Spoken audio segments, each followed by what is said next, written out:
মিডিয়ার সামনে আমি কথা বলতে পারি না। এটা শোক র্যালিতে অনেকে প্রয়োজন। টাকা নিচ্ছি না, আমি বেশি না এগুলো। এই যে আপনি ভিডিও দেখে আপনাকে দাঁড়ান, একটু দাঁড়ান। প্লিজ বলছেন বেকার মানুষ করবে না, এই সত্যি কথা। গত 5 দিন ধরে বেগম জিয়ার কবরে দলে দলে মানুষের আনাগোনা, হাতে ফুল, দুহাত তুলে দোয়া, একটাই প্রার্থনা তার আত্মার শান্তি। কিন্তু এই শোক আর আবেগের মাঝেই মাথাচাড়া দিয়ে উঠেছে এক ভয়ঙ্কর অভিযোগ। কালো ব্যাজ আর ধানের শীষের লোগো ব্যবহার করে সিন্ডিকেট চালাচ্ছে এক চক্র।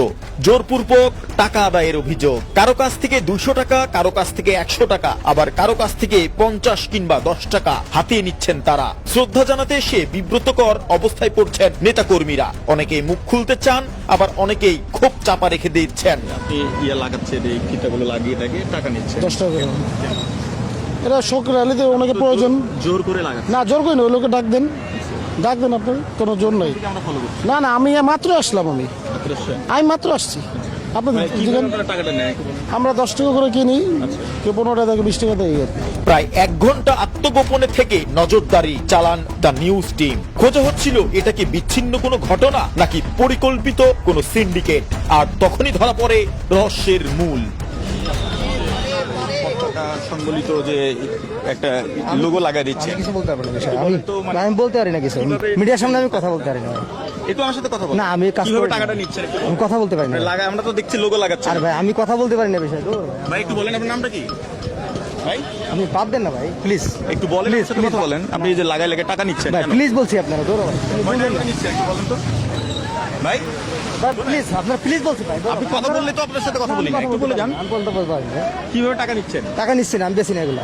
আমরা তো দেখছিলাম ভাই। না, আমি বেশি না। আমি আমার দেখছেন বেচতে? হ্যাঁ, ভিডিও আছে না, আমি আমাদের বিক্রি কাছে। করি না। এই যে আপনি ভিডিও দেখে আপনাকে দাঁড়ান, একটু দাঁড়ান ভাই, একটু দাঁড়ান। এই যে ভিডিও দেখেন, ভাই শোনো, ভিডিও দেখেন।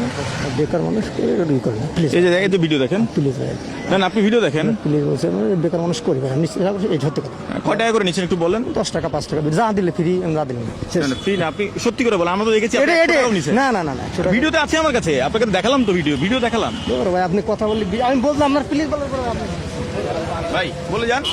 বললাম তো আপনার কথা বললাম না, 10 টাকা 5 টাকা যা দেয়। আপনি এভাবে টাকা নিচ্ছেন কেন? না, না, টাকা এটা কি বৈধ? না, জোর করে তো নিচ্ছি না। আপনি তো না, দেখলাম সরাসরি না, না। লাগিয়ে দিচ্ছেন। কারণ না না, সরাসরি কারো আপনি লাগে তো জোর করে লাগাচ্ছেন ভাই। চোখে পড়ে কথিত সিন্ডিকেটের মূল হোতারা যেভাবে পারছে কালো ব্যাজ পরিয়ে ধানের শীষের লোগো দেখিয়ে জোরপূর্বক টাকা আদায় করছে। ক্যামেরা নিয়ে সামনে যেতেই কেউ অপরাধ স্বীকার করে, আবার কেউ ক্যামেরা দেখে দৌড়ে পালায়। মানুষের শোক, আবেগ আর শ্রদ্ধাকে পুঁজি করে এ কেমন ব্যবসা? এ কি ব্যক্তিগত লোভ নাকি সংঘবদ্ধ সিন্ডিকেট? মানুষের শোক নিয়ে এ কেমন রাজনীতি? শ্রদ্ধার নামে এ কেমন চাঁদাবাজি? এটা কি ব্যক্তিগত লোভ নাকি সংগঠিত অপরাধ? প্রশ্ন রইল আপনাদের কাছে। জয় ক্রিস্টোফার বিশ্বাস, দ্য নিউজ, ঢাকা।